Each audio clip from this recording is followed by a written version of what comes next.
성경은 한 권의 책이다 라고 하는 제목으로 자, 이게 무슨 말인지 이 말 속에 담고 있는 내용이 얼마나 웅장한 건지 우리 한번 들어보고 살펴보고 주의 음성을 들어보도록 합시다. 자, 우리는 운동 경기 중에 축구하는 경기를 볼 때가 있죠. 배구도 있고 농구도 있지만, 그러면 그라운드에서 뛰는 선수들이 있죠. 그런데 그라운드 밖에서 선수들의 장점, 잘하는 거, 선수들의 여러 가지 역할들을 작전 지시를 해서 그 경기를 객관적으로 누가 봐도 저 팀 질 거야 라고 생각했는데 너무나 작전을 적절하게 잘 짜서 성공하는, 이기는 게임을 할 때가 있죠. 그래서 가끔씩 이제 우리가 이런 말을 해요. 축구를 선수들이 차는 게 아니라 감독이 하는 거다라고 하는 이야기도 있어요. 그러니까 12명이 눈에 보이기에는 12명이 뛰는 것 같은데 12명을 작전 지시하고 작전을 짜서 그들로 하여금 경기를 이기게 하는 사람이 감독이죠. 자, 또 이런 경우 있죠. 드라마나 영화를 보면 연기자들이 연기를 하죠. 표면적으로 나타난 사람들은 연기자들이죠. 인기 배우도 있고 단역도 있고 엑스트라도 있고 시체 1, 2, 3도 있고 아줌마 1, 2, 3도 있고 그렇게 해서 영화 하나를 만들어내죠. 그런데 그 영화를 누가 만들어내는가 하면 감독이 만들어내요. 시나리오가 나오고 많은 사람들이 움직이지만 그 영화의 아이디어와 여러 가지 키를 쥐고 있는 사람, 메가폰을 들고 있는 사람은 감독이죠. 영화가 시작되면서 끝날 때까지 감독이 보고 있어요. 연출하고 있어요. 연기자들은 자기 연기만 하고 빠져요. 근데 감독은 항상 불꽃 같은 눈으로 연기자들을 주목하고 있어요. 그래서 그 연기자들의 연기를 사용해서 감독이 메시지를 하기 위한 하나의 작품을 만들어내죠. 그래서 이 영화의 감독, 자, 이런 거예요. 성경은 66권으로 되어진 한 권의 책이고 45명 정도의 사람들을 시대에 불러내어서 그들로 하여금 성령의 감동을 주고 성령에 이끌려서 또 그 시대를 보는 영적인 해안이 열려서 하나님의 음성을 듣고 그 음성을 자기의 책으로 기록한 사람들이 45명을 사용해서 하나님은 성경이라는 한 권의 책을 완성하셨어요. 모세는 모세오경을 기록하고 그는 역사에서 또 물러났어요. 여호수아는 여호수아서를 쓰고, 그리고 에스겔은 에스겔, 다니엘은 다니엘서를 쓰고, 예레미야는 예레미야서, 예레미야 애가를 쓰고, 그는 하늘로 갔어요. 퇴장했어요.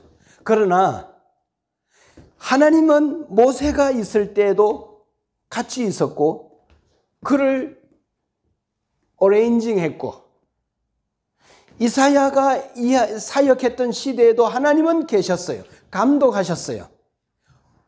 후원하시고 지켜보시고 제공하시고 은혜를 주셔서 그로 하여금 책을 기록하게 하셨어요. 신약 시대에는 마태, 마가, 누가, 요한을 들어서 또 바울 서신에 바울을 들어서 근데 모세 때와 바울의 때는 시간적 간격으로 1500년, 1600년 정도의 간격이 있어요. 그들은 등장해서 하나님이 그들에게 준 미션들을 감당하고 그 미션을 다 감당하면 떠났지만 하나님은 감독이셔서 모세 때 하나님이셨고 다윗 때에 하나님이셨고 바울 때에 하나님이셨고 요한계시록을 기록한 요한의 때에도 밤모섬에 있는 요한과 함께 하셨고 그 요한에게 하늘의 영광을 보여주고 이 세상 너머의 세상을 보여주는 그때에도 하나님은 모든 것을 다 주관하고 계셨어요. 놀래야 하는 이야기예요. 하나님은 한 권의 책을 쓰기 위해서 1600년 동안 45명 정도의 사람들을 사용하셔서 당신의 책을 완성해서 그 책 속에 내가 사람들에게 하고 싶은 나의 풀스토리를 그 책 속에 담아 두었어요. 그리고 이 책대로 내가 한다. 이 책은 내 약속이다. 그래서 성경은 어떤 말씀인가 하면 예언의 말씀이에요. 모든 것이 다 예언이에요. 그래서 말씀을 받고 그 말씀대로 순종하면 하나님께서 이렇게 해주겠다라고 한 예언의 말씀이죠. 1600년 동안 책 한 권을 기록할 수 있다면 그분은 1600년 동안 감독으로 모든 상황을 조절하고 정리하고 그 속을 다스리고 있었어야 하는 거예요. 성경은 한 권의 책이라는 말은 위대한 말이에요. 놀라운 말이에요. 그런데 그 하나님은 더 놀라운 것은 당신의 이야기를 어디다 넣었는가 하면 역사라고 하는 팩트 위에 당신의 이야기를 담아버렸어요. 이건 너무 어려운 이야기예요. 우리는 어젯밤에 큰 사건이 일어난 것을 TV를 통해서 봤어요. 그 일이 일어날 거라고 알았더라면 그곳에 갔겠냐 이 말이에요. 몰랐단 말이죠. 대통령이 이 사람이 될 거라는 걸 누가 알았어? 역사는 생물이야. 역사는 내 마음대로 안 돼. 근데 하나님께서는 지난 주일에 우리가 살펴보았던 것처럼 다니엘을 통해서 침묵시대에 이 세상 판도가 어떻게 흘러가야 될 것인지, 흘러갈 것인지에 대하여서 예언해 두었어요. 바벨론 제국이 일어날 거고, 그 바벨론 제국을 또 페르시아 제국이 일어나서 점령할 거, 페르시아 제국의 판도가 될 거고, 페르시아 제국도 영원하지 않을 거다. 헬라 제국이 일어날 거고, 알렉산더가 일어나서 헬라 제국을 일으킬 거고, 그리고 이 헬라 제국에서 또 로마 제국이 일어날 거고, 그 로마 제국 때에 예수 그리스도라는 분이 등장할 거고, 그 예수 그리스도가 십자가에서 피를 흘려 죽으실 이 놀라운 일들에 대하여 예언해 놓았잖아요. 그때 예언할 당시에는 페르시아라는 나라는 중앙아시아에 없었어요. 헬라 제국은 나타나지도 않았어요. 로마라는 제국은 등장할 거라는 기대를 누구도 안 했어요. 그런데 하나님은 그의 이사야를 통해서 이 예언을 그에게 보여주고, 하나님은 역사라는 팩트 위에 당신의 이야기를 꾸며나가셨어요. 그리고 그 이야기들은 다 목적이 있었죠. 예수 그리스도가 이 땅에 오시고 여자의 후손으로 십자가에서 피 흘려 죽으시죠. 그래서 죄와 죽음이라고 하는 가장 포악한 폭군을 하나님 아들 예수 그리스도가 십자가에서 자기가 죽음으로 무력화시켜 버렸어요. 힘을 잃어버리게 했어요. 하나님이 죽음에서 일어나 부활하심으로 승리하셨어요. 그리고 그 복음을 들고 이제 바울이 세상을 향하여 진군에 들어가죠.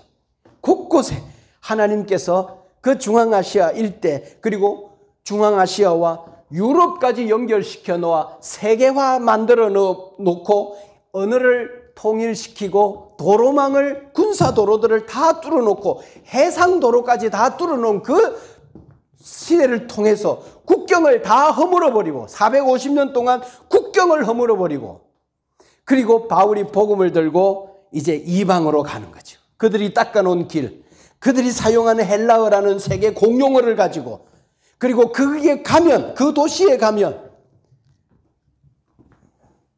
이미 유대인들이 회당을 짓고 디아스포라한 유대인들이 있었어요. 그들을 중심으로 그들에게 복음을 전하고 그들이 관계되어져 있는 현지의 사람들에게 그들이 또 복음을 전하고 그래서 교회 하나가 꾸물꾸물 성장하면서 도시를 향하여 들어가게 되어지고 세상을 정복하는 일들이 일어났어요. 그리고 바울을 통해서 마지막 4차 전도 여행 때 그때 당시 세상의 중심인 로마에 복음의 깃발을 꽂죠. 그게 로마수죠. 그리고 그곳에서 바울은 꿈꿨어요. 스바나까지 가야 하는데 스바나까지 가야 하리라. 그때 당시 사람들의 사고에는 지구는 평평하다고 생각했어요. 그리고 그 지구의 끝이 있다면 그 끝은 스바나였을 거야. 스페인일 거야 라고 생각했던 그 시대에 바울은 생각했어요. 저 지구 끝까지 가야 하는데 일단은 로마를 찍고 지구 끝까지 저 스바나, 그래서 그 스바나는 로마 교회가 그 스바나를 갔죠. 그래서 일단은 한번 복음이 세계 끝까지를 한번 찍어요. 그리고 이제 교회들의 또 다음 도전들이 일어나고 있죠.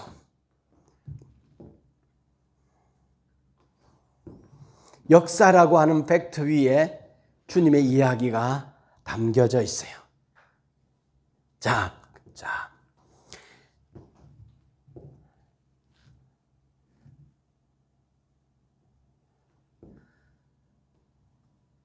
1600년 동안 기록되어진 한 권의 책이라는 말은 심오한 거예요.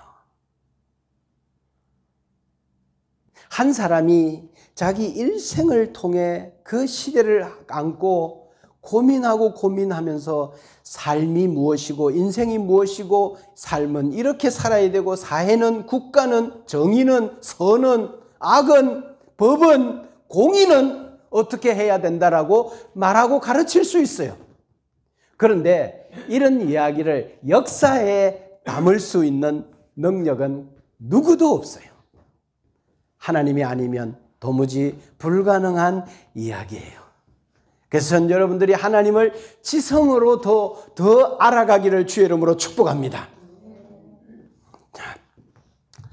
그래서 성경은 이렇게 역사 위에 기록되어진 한 권의 책인데 기록 시기가 다 다르고 기록한 사람이 다 다른데 놀랍게도 성경은 통일성이 있어요.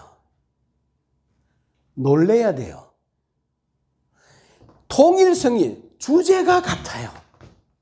시대가 달라지고 사람이 달라졌고 그의 지성이나 그의 관점이나 그 사회적 환경이나 그의 교육 배경이나 그가 주로 추구하는 것들이 다 다르지 않겠어요? 그 시대마다 그 사람마다. 그런데 이 이야기는 통일성이 있어요. 1600년 동안 이 성경은 한 가지 이야기를 하고 있고 그리고 알겠지만 여러분 창세기부에서 요한계시록에 이르기까지 그 성경 이야기는 놀랍게도 한 사람이 쓴 것처럼 점진성이 있어요. 너무너무 오묘한 거죠. 성경을 우리가 알면 그래서 성경의 하나님은 이스라엘 사람들의 하나님이 아니라, 이스라엘만의 민족신이 아니라 이 세상의 모든 존재하는 인간의 아버지가 되시는 창조주인 줄로 믿습니다. 그래서 하나님은 이 세상에 존재하는 모든 사람들과 행복한 관계 속에 살아가기를 원하셨어요. 자, 그런데 성경을 어떻게 하나님이 구성해 놓았는가 하면, 성경의 책의 마지막 부분과 다음 책의 첫 부분을 놀랍게도 연결해 놓고 계세요. 오늘 창세기 46장 26절 27절 읽어봅시다. 무슨 이야기를 하고 있는가 하면, 이스라엘 백성들이 애굽으로 이주했는데 몇 명이 이주한 70명이 이주했다는 이야기를 하고 있어요. 이게 46장 전체가 이주에 대한 내용이에요. 그 중에 이거 한 구절 읽는 거예요. 시작. 야곱과 함께 애굽에 들어간 자는 야곱의 며느리들 외에 66명이니 이는 다 야곱의 몸에서 태어난 자이며 애굽에서 요셉이 낳은 아들은 2명이니 야곱의 집 사람으로 애굽에 이른 자가 모두 70명이었더라. 출애굽기 1장 시작. 야곱과 함께 각각 자기 가족을 데리고 애굽에 이른 이스라엘 아들들의 이름은 이러하니 르우벤과 시므온과 레이와 유다와 이사갈과 스불론과 베냐민과 단과 납달리와 갓과 아셀이요 야곱의 허리에서 나온 사람이 모두 70이요 요셉은 애굽에 있었더라. 그렇게. 자, 출애굽기 창세기의 마지막 부분과 출애굽기의 첫 부분을 하나님께서 편집하되 그분이 저자로서 어떻게 하는 거면 연결시켜 놓고 있어요. 자, 시간이 많지 않을 것 같아서 더 많이, 70명이 이주했다. 그 명단이 나와 있고 다 야곱의 아들이었다. 그렇게 말씀하고 있습니다. 자, 그 다음에 또 요셉의 뼈를 애굽에서 가나안으로 가져가 달라고 임종 직전에 요셉이 자기 후손들에게 말해요. 이게 창세기 50장 22절에 기록되어져 있어요. 50장 22절에. 성경을 한번 봅시다. 자, 창세기 50장 22절.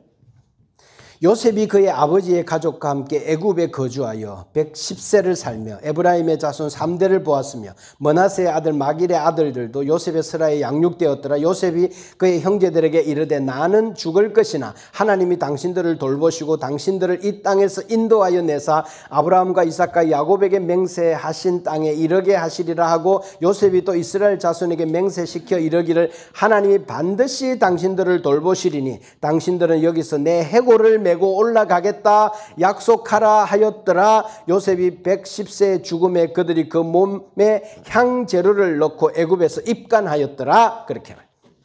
그러고 나서 다음 책인 출애굽기 13장에 보면 13장 19절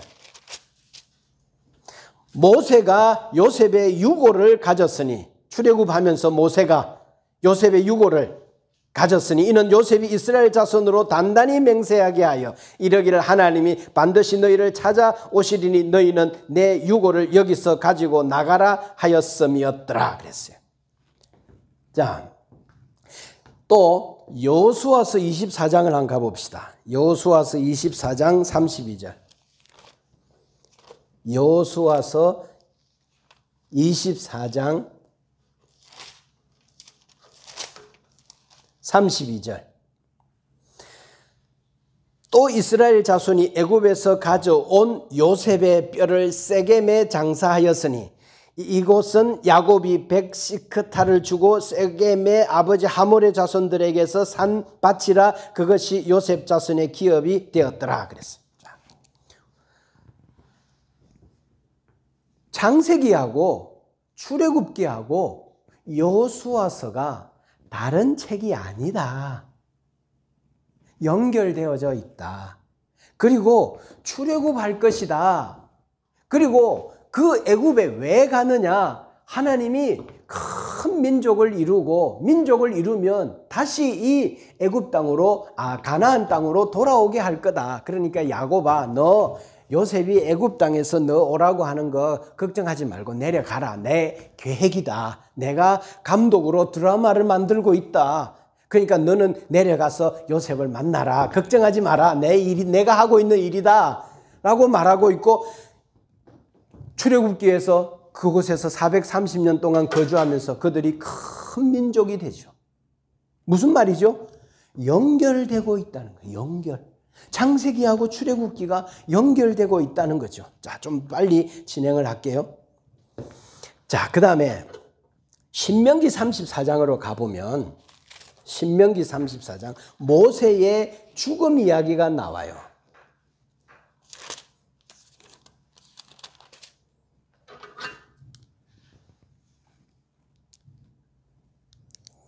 신명기 34장 1절부터 12절에 보면 이제 모세가 죽는 이야기. 어디서?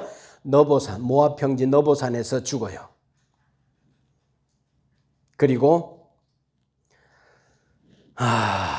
여호수아가 등장하는 이야기가 나오면서 신명기서 모세 오경이 막을 내려요.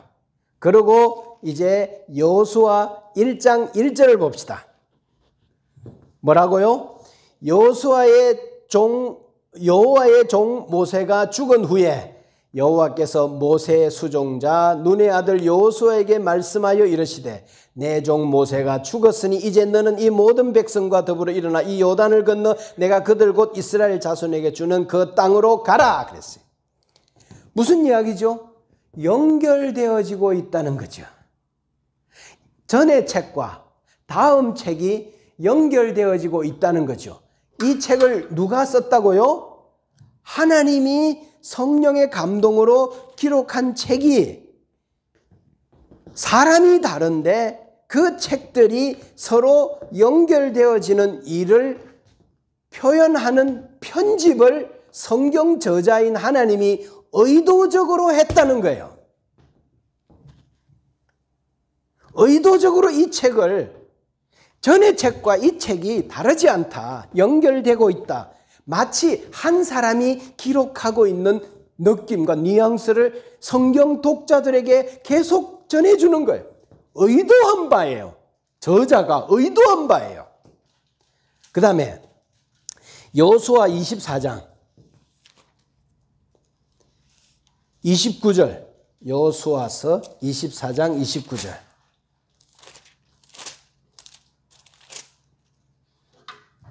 거기에 여호수아의 죽음 이야기가 나와요.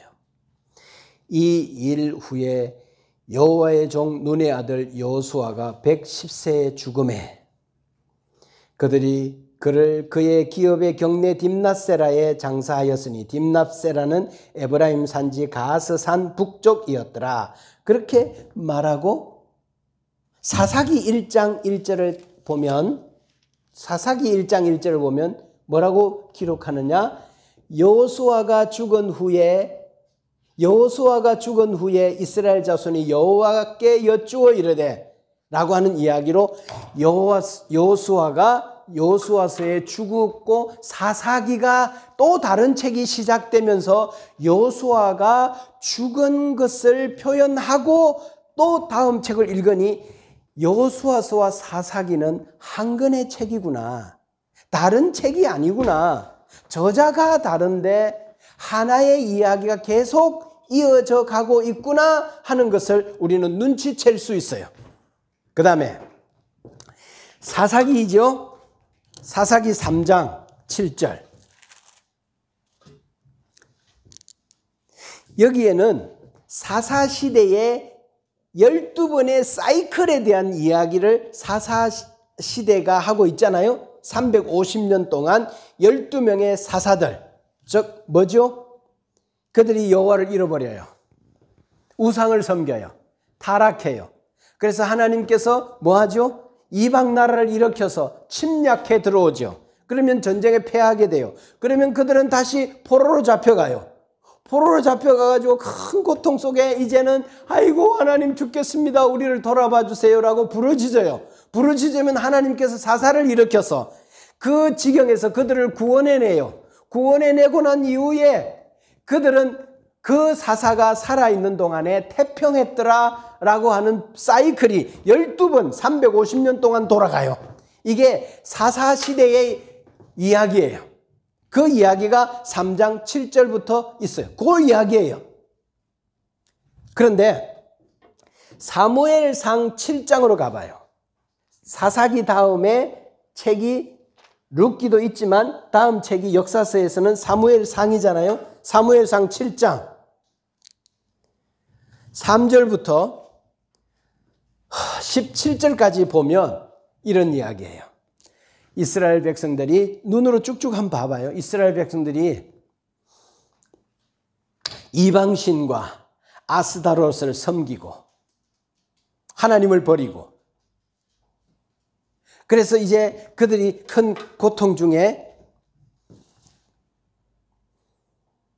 이제 결단하죠. 사무엘을 통해서 우리 미스바에 모이자. 그래서 다 모였어요. 그곳에서 회개하고 금식하며 하나님을 부르짖고 자기들이 잘못했다고 하나님께 말해요. 그때 블레셋이 침공해요. 그 블레셋을 하나님께서 하나님 큰 우레로 블레셋을 치죠. 그래서 그 블레셋 손에서 이스라엘 백성들을 구원해요. 구출해요. 그리고 사무엘이 사는 날 동안에 블레셋 사람들을 막으심에 그래서 마지막 부분에 이스라엘과 아모리 사람 사이에 평화가 있었더라. 사무엘이 사는 날 동안 이스라엘을 다스렸더라. 이들이 여호와의 제단을 쌓고 하나님을 잘 섬겼더라. 무슨 이야기예요?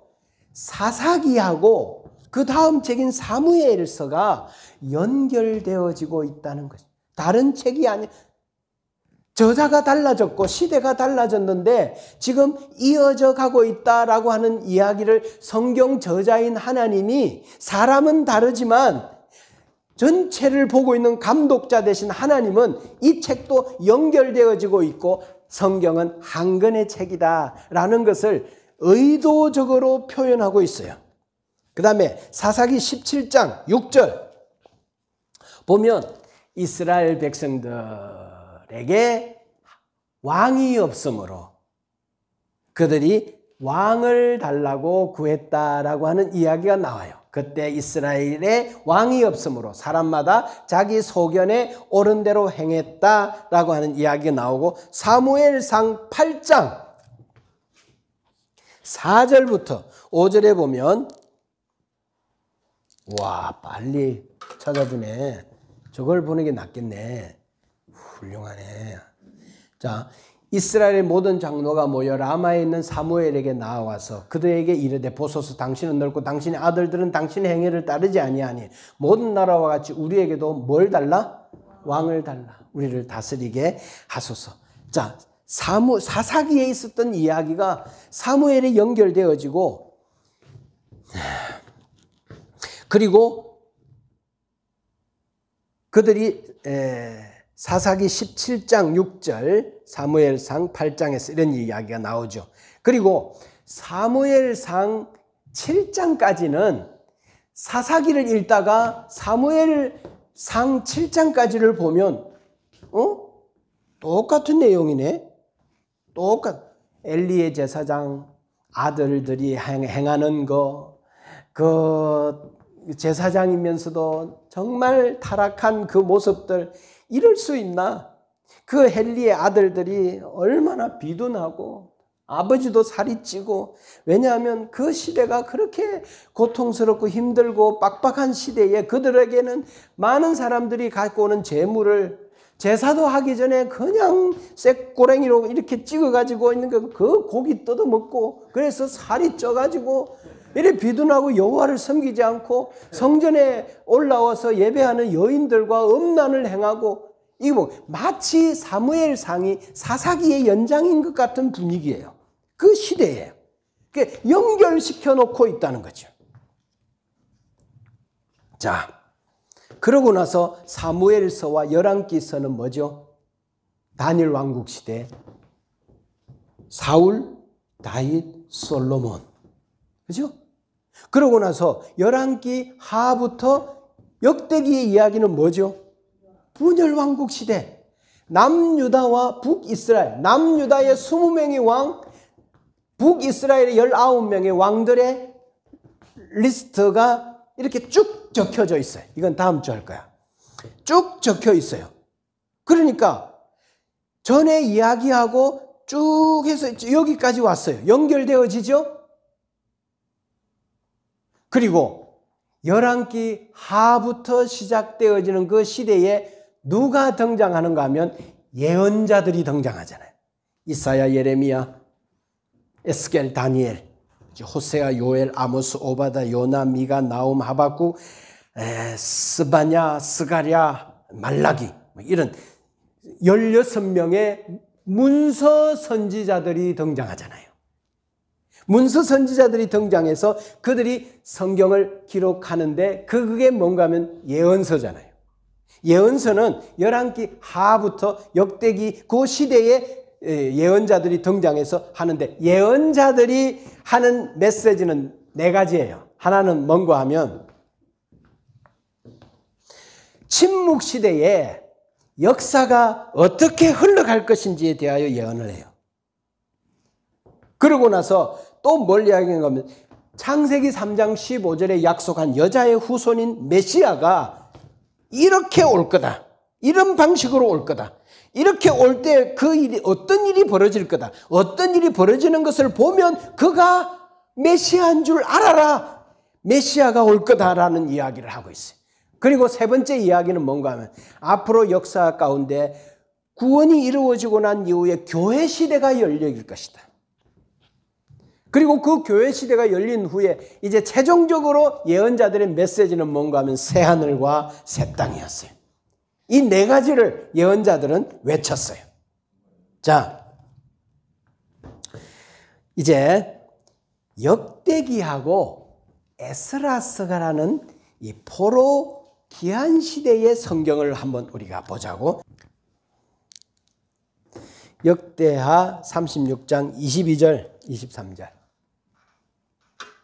자, 같이 한번 봐요. 다 같이 해봐요. 지금 이게 무슨 성경이라고? 역대하. 자, 시작. 바사의 고레스 왕 원년에 여호와께서 예레미야의 입으로 하신 말씀을 이루시려고 여호와께서 바사의 고레스 왕의 마음을 감동시키시매 그가 온 나라에 공포도 하고 조수도 내려 이르되 바사 왕 고레스가 이같이 말하노니 하늘의 신 여호와께서 세상 만국을 내게 주셨고 나에게 명령하여 유다 예루살렘의 성전을 건축하라 하셨나니 너희 중에 그의 백성된 자는 다 올라갈지어다. 너희 하나님 여호와께서 너와 함께 하시기를 원하노라 하였더라.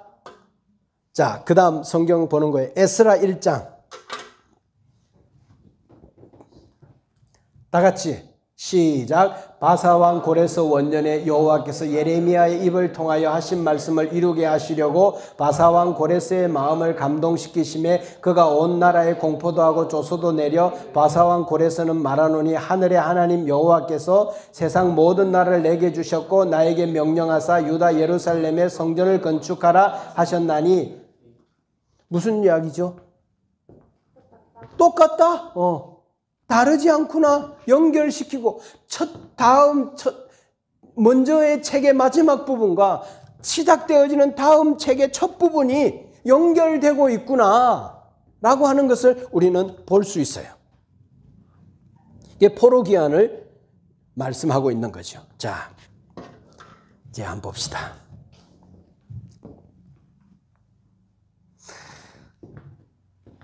성경은 한 권의 책이에요. 편집자가 이런 의도를 가지고 이렇게 편집한 의도가 뭘까? 저자는 말하고 싶은 거예요. 이렇게 편집해 놓고 우리에게 말하고 싶은 거예요. 성경은 한 권의 책이다. 이 책은 1600년 동안 기록했다. 그러면 1600년 동안 기록하는 동안에 그 저자는 있어야 되잖아. 그렇다면 그는 누구냐? 시간에 영향받지 않고 시간에 지배받지 않는 그리고 80년, 90년의 인생이 마감되어지는 그러한 존재가 아니라 그 존재는 영원하신 창조주 되신 하나님이라는 메시지를 우리에게 하고 싶은 거예요.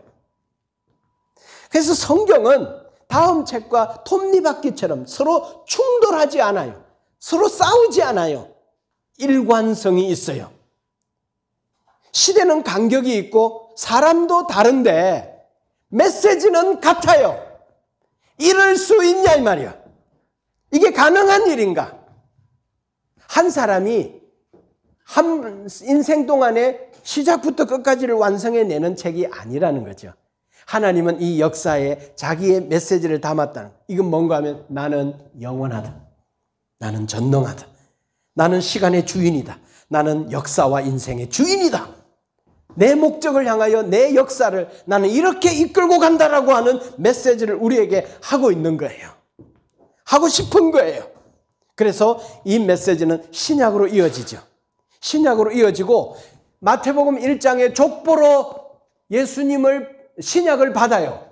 이 족보는 뭔가 아브라함과 다윗의 자손, 예수 그리스도의 세계예요. 예수님이 딱 등장했을 때 이분이 누구냐? 아브라함에게 약속했고 다윗에게 약속했던 바로 그 영원한 나라를 세우겠다 했던 그 메시아, 그리고 이 창세기 3장 15절에 약속한 그 메시아, 그분이 바로 지금 이분이야 라고 하는 것을 4000년의 족보를 딱 이야기하면서 이야기하니까 이거는 믿을 수밖에 없는, 하나님이 역사의 주인이신 그분이 준비했다는 것을 알 수밖에, 항복할 수밖에 없게 만들어버린 거죠.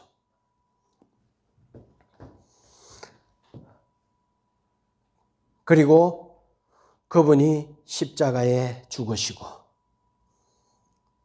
다 이루었다라고 말씀하시고 이제 사도행전을 통해서 교회 시대가 열리고 그 교회 시대에 성령님이 오세요. 그래서 이제는 성령님께서 교회를 붙잡고 예수 그리스도가 명령한 그 명령을 실행해 나아가시는데 그게 뭔가 하면 이방인들을 향한 세계 선교, 자기 백성을 다 찾는 일, 이 일들이 이방으로 흘러가서 그 사도행전의 이야기가 전개되어져요. 이 교회 시대죠. 그러고 나서 이제 자기 백성을 다 찾으면 주님이 재림에 올 거죠. 당신의 왕국을 가지고 올 거죠. 이제 두 번째 올 때에는 죄와 상관없이 권능 있는 왕으로 오실 거죠. 자기 백성을 찾아낼 거죠. 그리고 그들과 함께 저 영원한 새하늘과 새 땅으로 가게 되어지는 이야기가 요한계시록의 이야기죠. 여러분, 성경을 보면 시작과 진행과 끝이 그리고 완성이 분명히 있고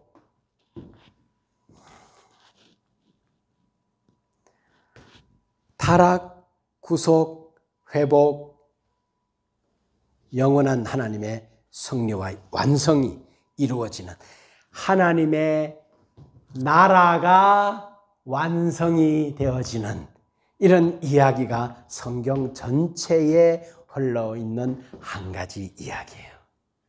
그래서 성경의 가장 핵심적인 주제는 뭐냐? 그건 예수 그리스도라고 말하는 사람들이 많고 믿음 그리고 사랑 이런 이야기도 많지만 그렇게 볼 수도 있지만 성경이 아는 한 성경의 주제는 하나님의 나라 회복이에요. 그러니까 하나님은 사람을 왜 만들었느냐? 나라를 세우려고 만들었어요. 하나님이 왕이 되고 우리가 그의 백성이 되어 하나님은 자기의 모든 능력으로 자기 백성들의 삶의 행복과 풍성함과 삶의 기쁨과 즐거움을 창조하여 그들에게 주고 하나님과 주고 우리들은 그 하나님과 함께 관계 속에서 영광스럽게 이분과 함께 관계 속에 살아가는 그 나라, 그걸 꿈꾸셨는데 사람이 선악과를 따먹으면서 나 이런 나라 싫어. 어떤 나라 세운다? 내가 주인 되고 내가 왕된 내 나라 세울 거야. 그래서 선악과 따먹어버리고 내가 내 나라 건설하려고 죽으라고 이래요. 높은 데 더 올라가려고, 높은 데 보좌를 세우려고. 이런 세상 나라에서 하나님이 택한 자기 백성들을 구원하고 찾는 이야기가, 왜 그리스도가 이 땅에 오셨는지, 왜 교회가 필요한지, 왜 지금도 주님은 교회를 통해 사람들을 찾아 나가시는지, 이 이야기를 하시고, 다 찾는 날이 분명히 올 거다. 그 찾는 날 나는 내 백성들을 다 찾고 나는 영원한 새하늘과 새 땅 그곳에서 내가 내 나라를 다시 회복하고 완성해서 그 나라에서 영원히 살 때, 그때는 다시는 죄가 힘을 잃어버렸고 죄를 해결해버렸기에 죄가 더 이상 없는 그런 나라, 이제는 타락하려고 해도 타락할 수 없는 나라, 그 나라에서 하나님과 영원히 함께 살아갈 이 이야기가 성경 이야기의 주제예요.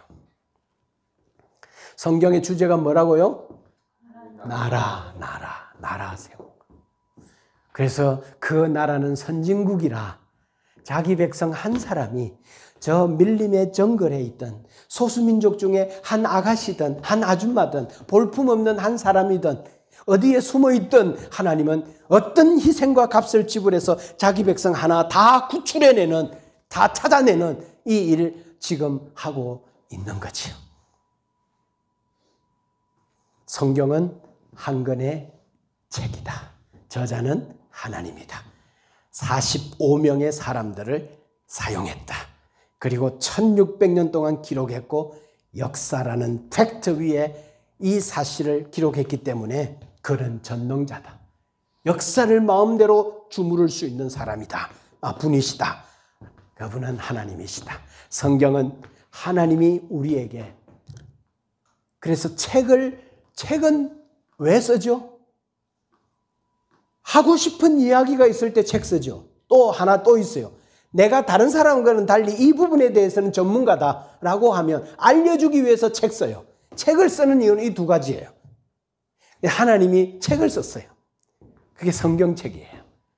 이 책에서 하나님은 우리에게 알려주고 싶은 이야기가 있고 하나님이 애가타게 우리에게 전해주고 싶은, 하고 싶은 이야기가 있는데 그 이야기는 하나님이 우리를 다시 찾고 싶다는 이야기예요.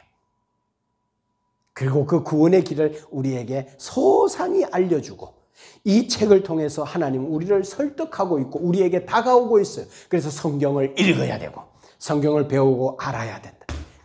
지성을 우리에게 주신 이유죠. 그래서 하나님의 사람으로 승리하고 살아가기를 주의 이름으로 축복합니다.